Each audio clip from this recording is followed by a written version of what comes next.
Welcome back guys, it's Elwood here from Not So Serious Gaming. Insane news has dropped about Black Ops 6, so I thought I'd put all the things together that I felt were important into one little video for you to gobble up.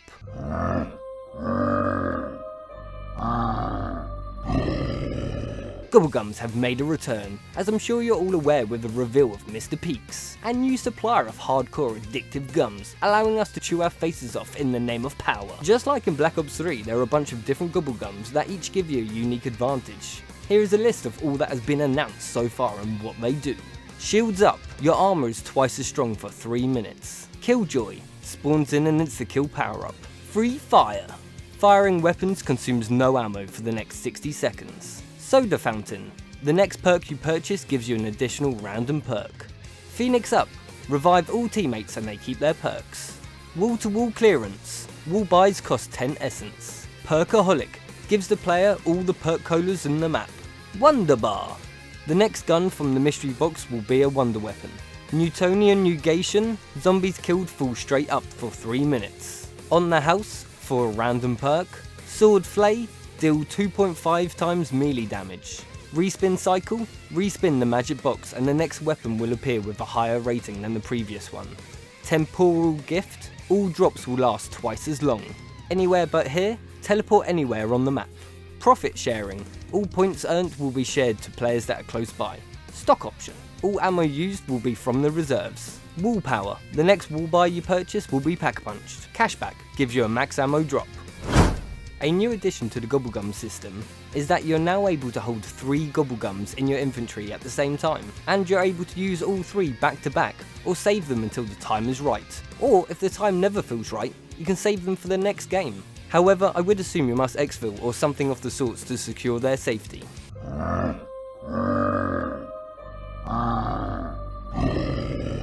There isn't much info yet on how much you can upgrade the perks, but there will be a new augment system that I'll briefly cover in a bit.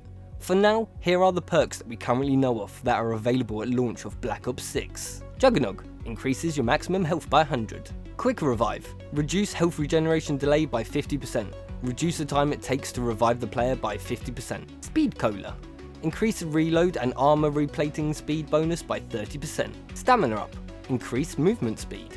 PhD Flopper, immunity to all self-inflicting damage and status effects. Diving prone will trigger an explosion once again, and the damage will also increase the higher you fall. On top of that, immunity to all fall damage while you're diving to prone. Deadshot Daiquiri, whilst aiming down the sight moves to the enemy critical location. This will also increase your critical damage. Elemental Pop, every bullet you fire has a small chance to apply a random ammo mod effect. Melee Macchiato, replace weapon gun butts with a deadly punch, will send the enemies flying. This can also increase your melee weapon damage if you bring a melee weapon in with you or get one out of the box. Personally, I really like the look of this new perk, and I cannot wait to see what other perks will be added, and just what augments the existing perks will receive.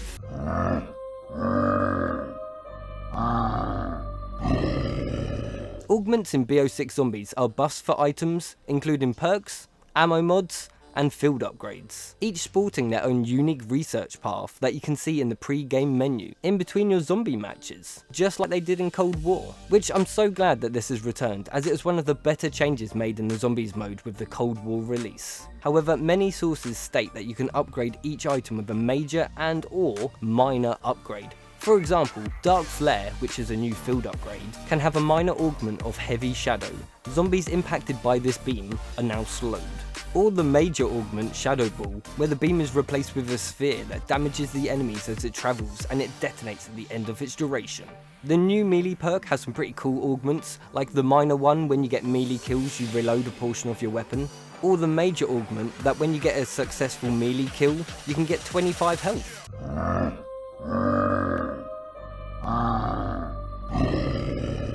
The new wonder weapon, not only has it got cool sonic wave attack that slows down the enemies, but it also has a fucking laser. I'm a firing my laser! Its name is the Beam Smasher, which emits a powerful yellow beam that slices up the zombies. They could have kinda called it something better, but meh.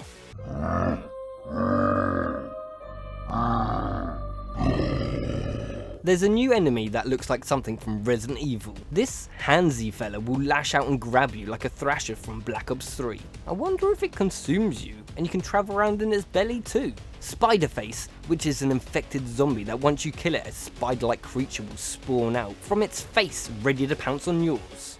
The Mangler returns as always. However, this time, once defeating this hunk of junk, you can then scavenge its cannon and wield it for yourself? If that's not good enough, you can inject yourself with the Mangler flu and transform yourself into the hunky beast yourself and trample, shoot and stab the advancing hordes.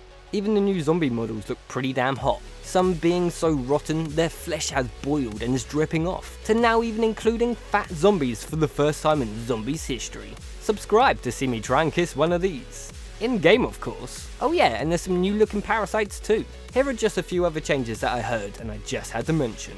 Armour is now a wall buy, resulting it being purchasable via points instead of scrap, but there will still be arsenal stations for you to upgrade your guns with scrap.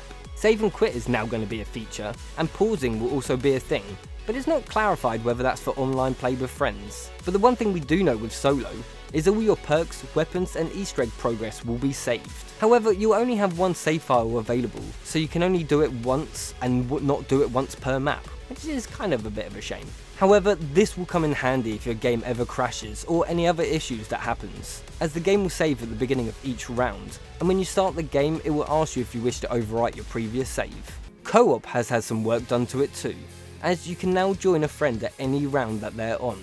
However, all players have a chance to vote whether they want someone to join or not, refusing their entry, which is pretty damn cool. So this means if you're stuck on a boss, you can reach out to a friend to just quickly jump in and help you dominate. There will be two modes, standard and guided mode. Guided mode will have around 15 cap and will hold your hand through each step as it shows you how to complete the Easter egg how Treyarch intended. Without the ability to complete side Easter eggs though, where standard is standard, with the choice to do the full Easter egg and all the side Easter eggs, depending on what tickles your fancy. Sharing door cost is now a feature, however I'm unsure if this is via a set button that you can press or if you just donate all that you have. A death cam is now being introduced, which seems pretty cool as you can watch what scumbag zombie gave you a beatdown. And to top it all off, there's also a tentacle trap for all those anime lovers out there. The vast mixture of terrain on this map just seems incredible, traversing via land, sea, and maybe air. You have to escape your cell and then take a speedboat across a sea to a shipwreck and then to another island for the looks of things, being the biggest map to date. Are Treyarch about to spoil us? Has Christmas come early? Find out more by liking and subscribing, as I plan on streaming all game modes on release. Plus if you do, then I can reward myself with a cookie. I'm gonna kill you. You guys have been amazing, where I've just been Elwood from Not So Serious Gaming. I hope you have a good morning, evening, night, whatever frickin' time it is. I hope you have a great one and peace out. Hey guys, thank you so much for making it to the end. I just wanted to shout out my brand new merch. Items such as cups, mouse mats, hats, hoodies, t-shirts, and even a poster, cause why the hell not? There's even a top with a Rex wearing a little hat. Click the link down below and check it out for yourself. I've also set up a Patreon for those who are asking to support me in another way. Of course, don't feel like you have to, and have a great day. The f was that?